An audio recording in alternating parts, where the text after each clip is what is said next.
Hello everyone, welcome on my YouTube channel. I am Akshay Jain.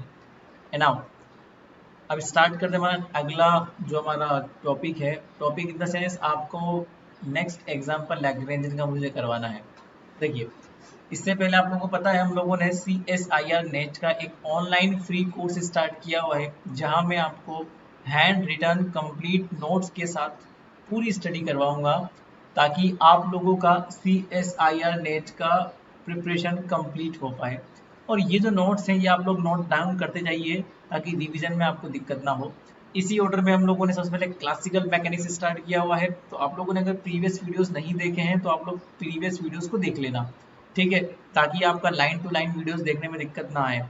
और लाग्रेंजन हम लोगों ने पढ़ लिया, इसका बेसिक पढ़ लिया, और अब हम लोग इसको एग्जाम्पल के थ्रू प्रॉब्लम सोल्व कर रहे हैं। ठीक है, पहली प्रॉब्लम सिंपल पेंडुलम थी, वो हम लोगों ने डिस्कस कर ली। अब हमारा अगला पेंडुलम क्या है? Compound pendulum. What do you mean by compound pendulum? समझना इसको क्या होता है। कंपाउंड का मतलब होता है कि आपका एक बॉडी है, ठीक है ना, एक बॉडी है, और इस बॉडी के अंदर ऑब्वियस सी बात है एटम्स होते हैं। ये एटम्स है, मान लीजिए ये एटम, मान लीजिए बहुत सारे एटम से मिलकर बॉडी बना हुआ है। तो जब कोई बॉडी, मान लीजिए जैसे ये बॉडी है, ये जब ये रोटेट होगा, मान लीजिए बॉडी रोटेट हो रहा है, तो इसके अंदर जो एटम्स हैं वो भी रोटेट होंगे। ठीक है, मान लिया। तो किसी भी एक एटम को रेफरेंस एक्सिस आप लोग मान लो, ठीक है ना। उस एक एटम से दूसरा एटम किसी लेटिस कांस्टेंट ए डिस्टेंस पर अवेलेबल होता है, या फिर आप जो भी आप डिस्टेंस माने आप मान लो। लास्ट टाइम हम लोगों ने पेंडुलम के लिए एल डिस्टेंस मानी, तो हम लोग इसको एल भी मान सकते हैं, कोई दिक्कत वाली बात नहीं है। तो दो एटम्स एल डिस्टेंस पर है।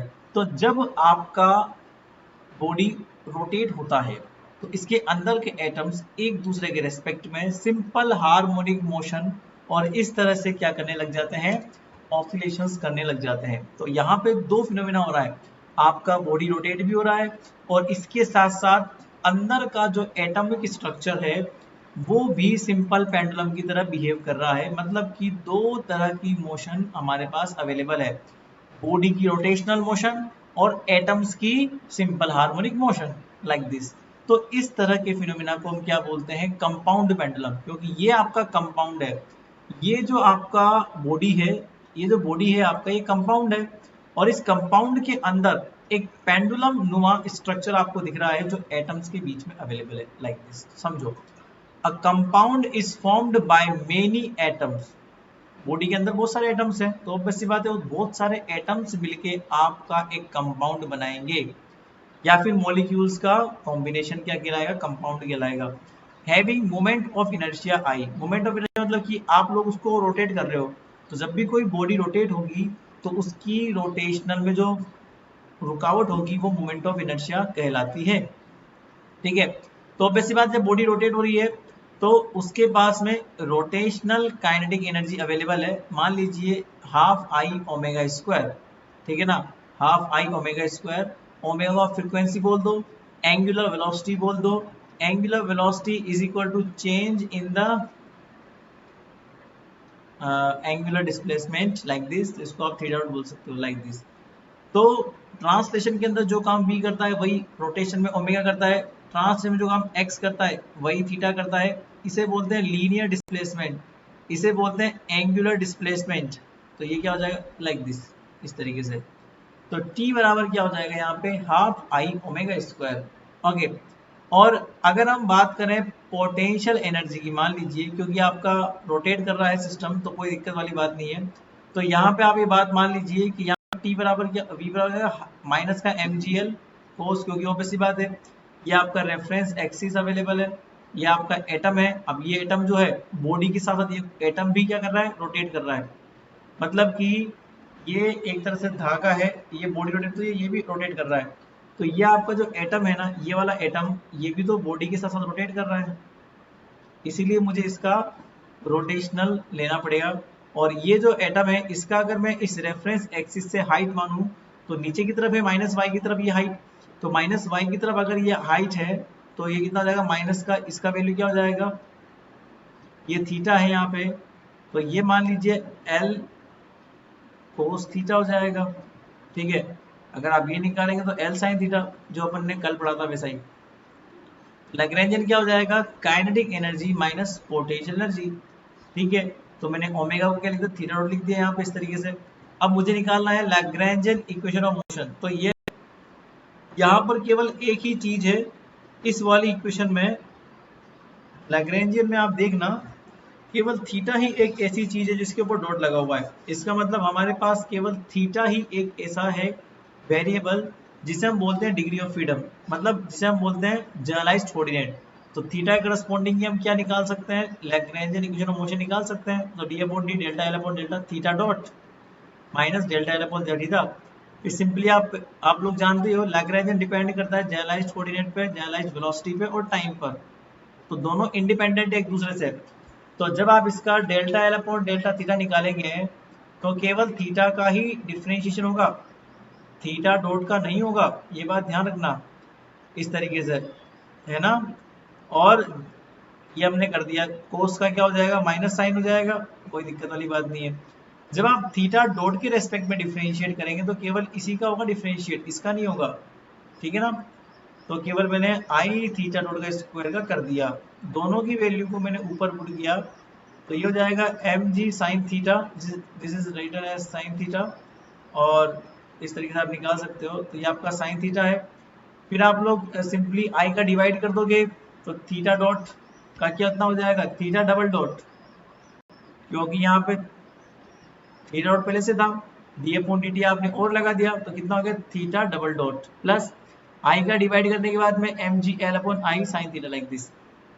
ठीक है, तो theta double dot plus omega square sine theta, यहाँ पे ओमेगा स्क्वायर क्या कहलाएगा, ये कहलाएगा फंडामेंटल फ्रीक्वेंसी। अगर मैं साइन थीटा को सीरीज ओपन कर दूंगा और अगर थीटा आपका छोटा होगा फॉर स्मॉल ऑसिलेशन जैसा मैंने कल किया था, तो हायर टर्म्स को हम नेगलेक्ट मान सकते हैं, तो केवल पहली टर्म बच जाएगी जो थीटा का वेरिएशन समझाएगी आपको। तो इस तरीके से तो आप लोग ये लर्न कर लेना, ये कभी भी काम में आता है कि कंपाउंड पेंडुलम के लिए फंडामेंटल फ्रीक्वेंसी का फॉर्मूला क्या होता है, M G L upon I, जहाँ पे आई कहलाता है मोमेंट ऑफ इनर्शिया। और ये हमारे पास इक्वेशन ऑफ मोशन बन गई सिंपल हार्मोनिक मोशन की, लाइक दिस, जो थीटा के ऊपर डिपेंडेंट है। तो इस तरह का लाता है कंपाउंड पेंडुलम।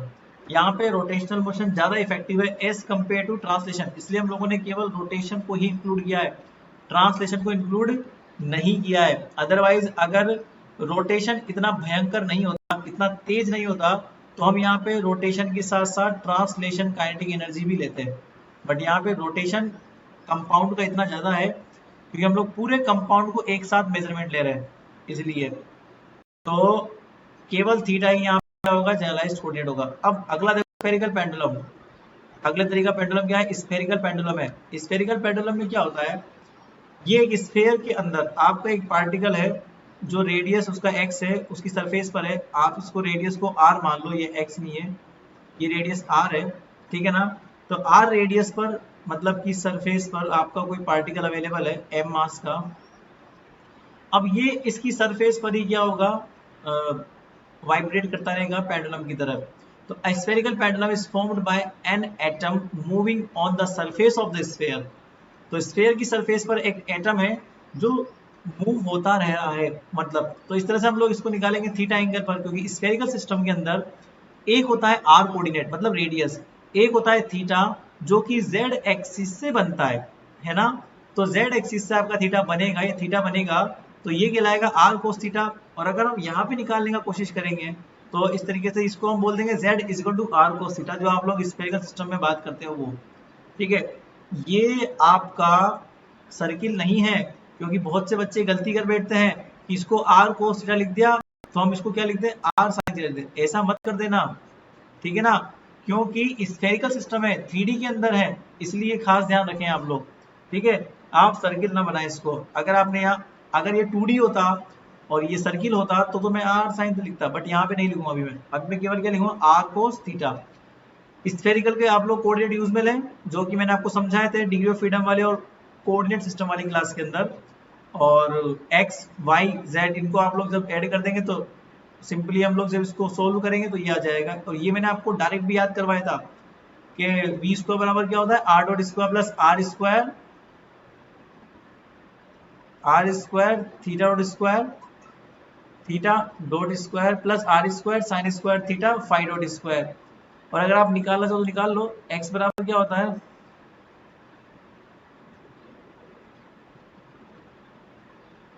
वाई बराबर क्या होता है,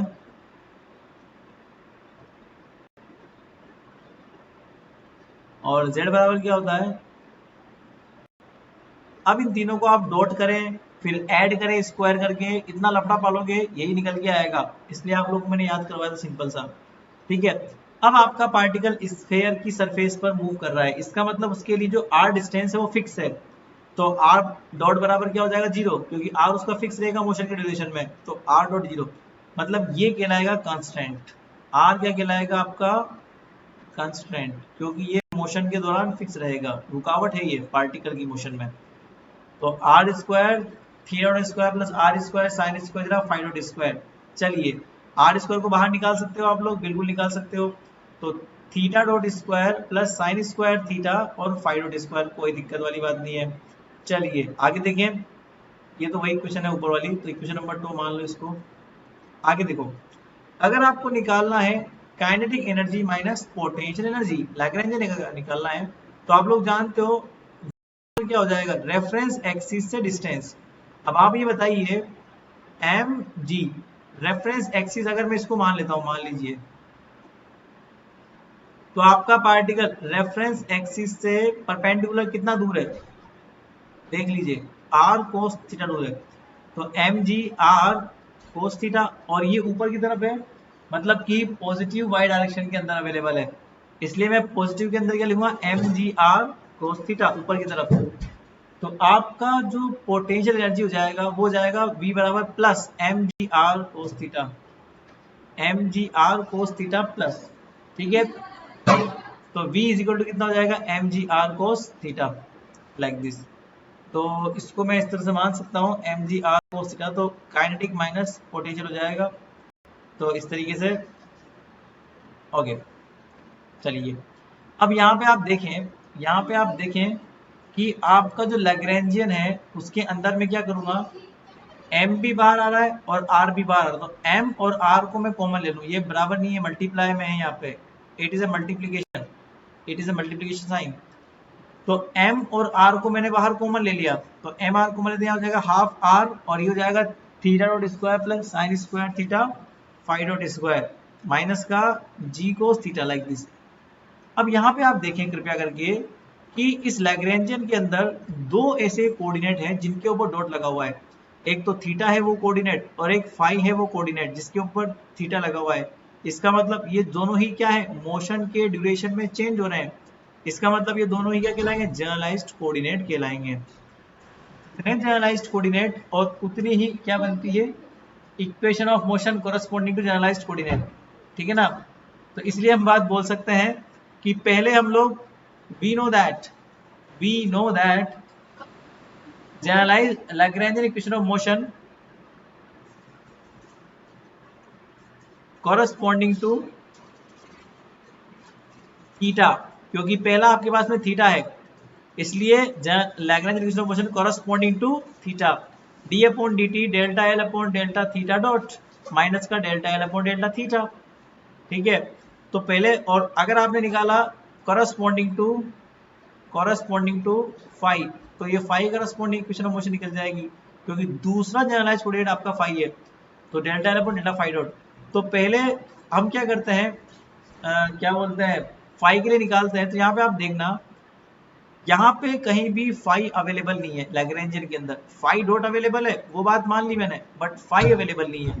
तो लैग्रेंजियन के अंदर से जो कोऑर्डिनेट गायब होता है, लैग्रेंजियन के अंदर से जो जनरलाइज्ड कोऑर्डिनेट गायब होता है वो साइक्लिक कोऑर्डिनेट कहलाता है। तो यहाँ पे आपका जनरलाइज्ड कोऑर्डिनेट फाई है और लैग्रेंजियन के अंदर से फाई गायब है, देख लो आप लोग, क्या लैग्रेंजियन के अंदर फाई अवेलेबल है, बिल्कुल भी नहीं है, फाई डॉट अवेलेबल है, फाई डॉट अवेलेबल है, इसीलिए तो फाई डॉट क्या है आपका जनरलाइज्ड कोऑर्डिनेट है, बट यहाँ पे फाई अवेलेबल नहीं है, इसलिए लैग्रेंजियन का फाई के रेस्पेक्ट में डिफरेंशिएशन क्या हो जाएगा, जीरो। और लैग्रेंजियन का जिस कोऑर्डिनेट के रेस्पेक्ट में डिफरेंशिएशन, सॉरी जिस जनरलाइज्ड कोऑर्डिनेट के रेस्पेक्ट में डिफरेंशिएशन जीरो होता है वो कहलाता है साइक्लिक कोऑर्डिनेट। मतलब कहने का ये है कि लैग्रेंजियन के अंदर से जो जनरलाइज कोऑर्डिनेट गायब होगा वही कहलाएगा साइक्लिक कोऑर्डिनेट। तो यहाँ पे आपका delta L upon delta five बराबर 0 है, इसका मतलब फाइव क्या कहलाएगा आपका साइक्लिक कोऑर्डिनेट कहलाएगा, क्योंकि कहीं भी फाइव नहीं है। और अगर हम delta L upon delta theta निकालें यहाँ पे, तो आपको थीटा के रेस्पेक्ट में डिफरेंशिएट करना पड़ेगा। कहाँ कहाँ है थीटा, एक तो यहाँ पर थीटा है और एक यहाँ पर थीटा है। तो इसका करेंगे थीटा के रेस्पेक्ट में 0 हो जाएगा, क्योंकि ये तो थीटा डॉट है, ठीक है। एम आर ऐसा कैसे ही, हाफ आर ऐसा कैसे ही, साइन स्क्वायर इतना क्या हो जाएगा 2 साइन थीटा कोस थीटा, और फाइव डॉट स्क्वायर तो कांस्टेंट है, इसको ऐसा कैसे रखो। फिर उसके बाद में आप क्या करेंगे, कोस का करेंगे तो कोस का क्या होगा माइनस साइन, तो माइनस माइनस क्या हो जाएगा प्लस हो जाएगा, प्लस जी साइन थीटा। इसको सोल्व कर लो, 2 से 2 कट जाएगा, 2 से 2 कैंसिल हो जाएगा, ठीक है। और इसको सिंपली आप चाहो तो ऐसे भी लिख सकते हो, है ना। Delta L upon delta theta dot, अगर आपको लैग्रेंजियन को थीटा डॉट के रेस्पेक्ट में डिफरेंशिएट करना है तो केवल इसको डिफरेंशिएट कर पाओगे आप, इसको डिफरेंशिएट, बाकी सब कांस्टेंट है। पीछे का पूरा हिस्सा कांस्टेंट है, क्योंकि कहीं भी थीटा डॉट नहीं है पीछे वाले हिस्से में। तो केवल आगे वाले हिस्से का मैंने डिफरेंशिएट किया, तो ट्वाइस ऑफ थीटा डॉट, 2 से 2 कैंसिल हो जाएगा। अब आपको delta L upon delta five dot करना है, तो इसके अंदर केवल फाइव डॉट यहाँ पर अवेलेबल है और कहीं भी अवेलेबल नहीं है फाइव डॉट, तो बाकी सब कांस्टेंट है। तो केवल इस हिस्से को आप डिफरेंशिएट कर दो फाइव डॉट के रेस्पेक्ट में, तो 2 फाइव डॉट, बस 2 कट जाएगा। बस जितनी भी आपने वैल्यूज निकाली है उन सब वैल्यूज को आप लोग पुट कर दें। तो delta L upon D delta L upon delta five, तो ये तो आपका 0 है, ये टर्म तो 0 कहलाएगी आपकी, केवल ये टर्म बचेगी, ये टर्म बची यहाँ पे, और इसको आप इंडिकेट करो तो ये हो जाएगा 0। और याद रखना एक होता है जनरलाइज्ड मोमेंटम, जनरलाइज्ड मोमेंटम का फॉर्मूला क्या होता है, लैग्रेंजियन का जनरलाइज्ड वेलोसिटी के रेस्पेक्ट में डिफरेंशिएशन कहलाता है जनरलाइज्ड मोमेंटम, ये बात ध्यान रखना। तो यहाँ पे जनरलाइज्ड कोऑर्डिनेट आपका फाइव डॉट है, तो जो भी साइक्लिक कोऑर्डिनेट होता है उसके करस्पॉन्डिंग जनरलाइज्ड मोमेंटम क्या रहता है, कांस्टेंट रहता है। यहाँ पे आपका फाइव जो है साइक्लिक कोऑर्डिनेट है, तो फाइव डॉट का रेस्पेक्ट में लैग्रेंजियन को डिफरेंशिएट करो कांस्टेंट आएगा, इसका मतलब P five dot, P five बराबर क्या हो जाएगा कांस्टेंट हो जाएगा। ये बात ध्यान रखना, हम आगे पढ़ेंगे जनरलाइज्ड मोमेंटम के बारे में, फिलहाल आप लोग इतना समझ लें, जिस जनरलाइज्ड कोऑर्डिनेट के रेस्पेक्ट में लैग्रेंजियन 0 होता है, मतलब जो जनरलाइज्ड कोऑर्डिनेट साइक्लिक होता है उसके करस्पॉन्डिंग मोमेंटम जो होता है वो कांस्टेंट रहता है। तो एंगुलर मोमेंटम, क्योंकि एंगुलर आपका कंपोनेंट था, तो angular momentum related to the solid angle phi is constant. अब हम लोग थीटा वाला काम कर लेते हैं एक बार। थीटा वाले में आप लोगों को इक्वेशन नंबर 4 देखो, delta L upon delta five dot, इसको आप लोग सोल्व किया तो कितना आया M R square theta dot, इसके वैल्यू ऊपर पुट कर दो आप लोग, यहाँ पे यहाँ पुट कर दो इक्वेशन नंबर 4 के अंदर, तो यहाँ पुट कर दो और यहाँ इसकी तो दोनों वैल्यूज पुट कर दो, सिंपली वैल्यूज पुट करते आपके पास ये आ जाएगा सॉल्यूशन, और फाइव का वैल्यू पुट कर दोगे तो ये आ जाएगा। और फिर इसके आगे वो जितना पूछता जाए उतना आप सोल्व कर दो। मैंने इसको थोड़ा बहुत ही सोल्व किया है, ज़्यादा आपको सोल्व करके दिखाया नहीं है। अगर फ्रीक्वेंसी निकाल तो वो निकाल लो, बट मैंने इतना सोल्व किया है वही काफ़ी है। आप लोग को अगर क्वेश्चन के अकॉर्डिंग देखा जाए तो आप लोग देख लेना। एक डबल पेंडुलम है, ये प्रॉब्लम आपके नेट में बहुत बार आई हुई है, इसको देख सकते हो आप। डबल पेंडुलम क्या होता है, एक पेंडुलम अवेलेबल है और उस पेंडुलम से दूसरा पेंडुलम चिपका हुआ है, तो दोनों पेंडुलम है। इस पेंडुलम में दोनों ही जो मासेस हैं वो ट्रांसलेशनल मोशन करते हैं। पहला वाला मास मान लो m1 है, दूसरा वाला मास मान लो m2 है। आपके नेट के अंदर दोनों मास सेम दिए हुए हैं, तो आप दोनों मास सेम भी ले सकते हो। पहले वाले के कोऑर्डिनेट x1 y1, दूसरे वाले के x2 y2।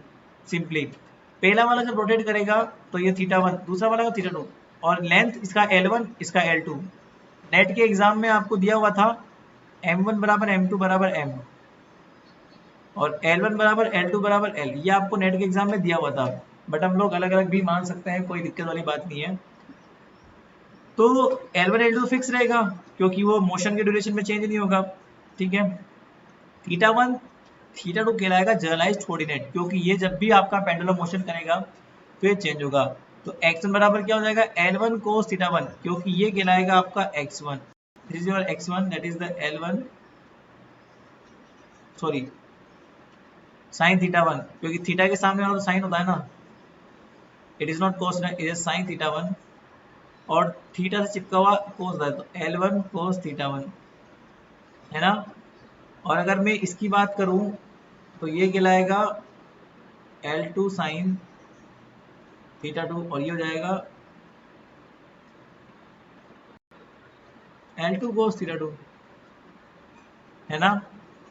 तो अगर मैं x1 की बात करूं तो ये आपका x1 हो जाएगा, मतलब पार्टिकल का रेफरेंस एक्सिस से डिस्टेंस ये x1 हो जाएगा। अगर मैं x2 की बात करूं तो पार्टिकल का रेफरेंस एक्सिस से डिस्टेंस ये आपका x2 हो जाएगा। तो x2 कितना हो जाएगा, L1 sine theta 1 plus L2 sine theta 2। y1 की बात करें तो ये आपका पार्टिकल का रेफरेंस पॉइंट से डिस्टेंस कितना हो जाएगा, y1 हो जाएगा। और यहाँ अगर देखा जाए तो ये आपका रेफरेंस पॉइंट से डिस्टेंस क्या हो जाएगा, y2 हो जाएगा। तो इस तरह से आपको कोऑर्डिनेट समझ में आ जाएंगे। x1 बराबर क्या हो जाएगा, L1 साइन थीटा 1, y1 बराबर L1, तो ये आप लोग देख सकते हो सिंपली, कोई दिक्कत वाली बात नहीं है। आपको अगर काइनेटिक एनर्जी निकालना तो मैंने क्या कहा था, सिस्टम के अंदर जितने मासेस होते हैं उतनी ही काइनेटिक एनर्जी टर्म आती है। यहाँ पे दो मासेस है तो एक ये वाली टर्म आएगी और एक ये वाली टर्म आएगी। आप लोग पिछला वाला वीडियो देख लेना, उसमें मैंने आपको समझाया हुआ है, ठीक है ना। तो दो टर्म आ जाएगी यहाँ पे, ओके। और हाफ m पहले वाले के कोऑर्डिनेट का डॉट दूसरे वाले के, तो दोनों का डॉट निकालो आप आराम से, x1 का डॉट निकालो। अब यहाँ पे L1 तो फिक्स है आपका, तो L1 को तो डिफरेंशिएट करोगे नहीं, केवल थीटा 1 को डिफरेंशिएट करेंगे तो L1 कोस थीटा 1 डॉट। ठीक उसी प्रकार से y1 बराबर y1 साइन थीटा 1 डॉट, केवल डिफरेंशिएट करना है और कुछ भी नहीं करना। हाँ, कोस को डिफरेंशिएट करो तो माइनस साइन आएगा, तो इसको माइनस में लिखना। y1 डॉट बराबर क्या हो जाएगा, माइनस का L1 साइन थीटा 1। x2 बराबर आप करोगे तो x2 डॉट करना पड़ेगा आपको, तो L1 भी फिक्स है और L2 भी आपका फिक्स है, तो L2 का भी नहीं होगा। केवल x1 के अंदर साइन थीटा 1 का क्या हो जाएगा, cos theta 1 dot, L2 cos theta 2 dot. y1 का करोगे तो क्या हो जाएगा, सिंपली माइनस का L1 साइन, क्योंकि कोस का माइनस साइन होता है ना इसलिए। फिर इसको आप स्क्वायर सम कर देना, स्क्वायर सम करके इसको सिंपली हम लोग क्या करेंगे, थोड़ा सा solve, sine square plus cos square बराबर 1 हो जाएगा, और थोड़ा सोल्व करने पे आपको ये मिल जाएगा। अगर आपको निकालना है पोटेंशियल एनर्जी, ये तो हमारे पास क्या निकला, काइनेटिक एनर्जी निकला। अगर आपको निकालना है पोटेंशियल एनर्जी तो याद रखना जितने मासेस हाइट कंटेन करते हैं उतनी ही टर्म आती है पोटेंशियल एनर्जी। तो यहाँ पे दोनों मास हाइट कंटेन कर रहे हैं। पहला वाला मास हाइट कंटेन कर रहा है नेगेटिव डायरेक्शन के अंदर L1 cos थीटा 1, दूसरा वाला कंटेन कर रहा है L1 cos theta 1 plus L2 sin theta 1। तो मैंने दोनों को ये कर दिया, माइनस का M1 GH1 माइनस का M2 G2, माइनस इसलिए बिकॉज वो नीचे है रेफरेंस एक्सिस से, तो माइनस का M1 GY1 और M2 GY2 लाइक दिस। इसको नीचे आप कर सकते हो, तो आप लोग देख लेना, इसको नेगेटिव साइन इसलिए बिकॉज वो नीचे की तरफ आ रहा है। और इसको सोल्व कर लेना M1, और इसको आप लैग्रेंज आप निकाल सकते हो। थोड़ा लेंथी पड़ जाएगा, आपको नेट में इतना बड़ा नहीं पूछेंगे वो, इसमें से कुछ पार्ट पूछेंगे। मैं आपको क्वेश्चंस करवाऊंगा CSIR नेट के सारे, उन क्वेश्चंस के अंदर आपको ये पता चल जाएगा कि क्वेश्चन किस अकॉर्डिंग पूछते हैं, कितना बड़ा पूछते हैं। अब यहाँ देखो आप, यहाँ पे दो कोऑर्डिनेट है जिनके ऊपर डॉट लगा हुआ है, एक तो थीटा 1 एक थीटा 2, दोनों जनरल कोऑर्डिनेट है। बस आप लोग इसको देख लो एक बार, सोल्व कर लो खुद से, थोड़ा लंबा पड़ेगा बट आपको सोल्व करना पड़ेगा। कुछ गलती होगी तो आप लोग करेक्ट कर लेना, मुझसे आप लोग गाइडेंस ले सकते हो, लंबा सॉल्यूशन है इसलिए बस देख लो। आपसे केवल वो लैग्रेंजियन पूछेगा, लैग्रेंजियन इक्वेशन ऑफ मोशन निकालने बैठोगे तो मैंने वैसे करने की कोशिश तो करी है, आप लोग उसको देख लेना, बट आपसे इतनी लंबी इक्वेशन ऑफ, ये देख लो आप लोग फटाफट से, ये लैग्रेंजियन है, ये लैग्रेंजियन ऑफ इक्वेशन आपको निकालना है। तो उसके लिए delta L upon delta theta 1 की जरूरत पड़ेगी आपको, delta L upon delta theta 2 की जरूरत पड़ेगी आपको, delta L upon delta theta 1 dot की नीड होगी आपको, और delta L upon delta theta 2 dot की नीड होगी। तो मैंने सभी निकाल लिया पहले ऊपर, और फिर नीचे मैंने सिंपली उसको फॉर्मूले के अंदर पुट कर दिया करस्पॉन्डिंग टू थीटा 1, क्योंकि पहला आपका जनरलाइज पोटेंशियल थीटा 1 है, तो थीटा 1 के रेस्पेक्ट में मैंने लैग्रेंजियन इक्वेशन ऑफ मोशन निकाल ली पहले।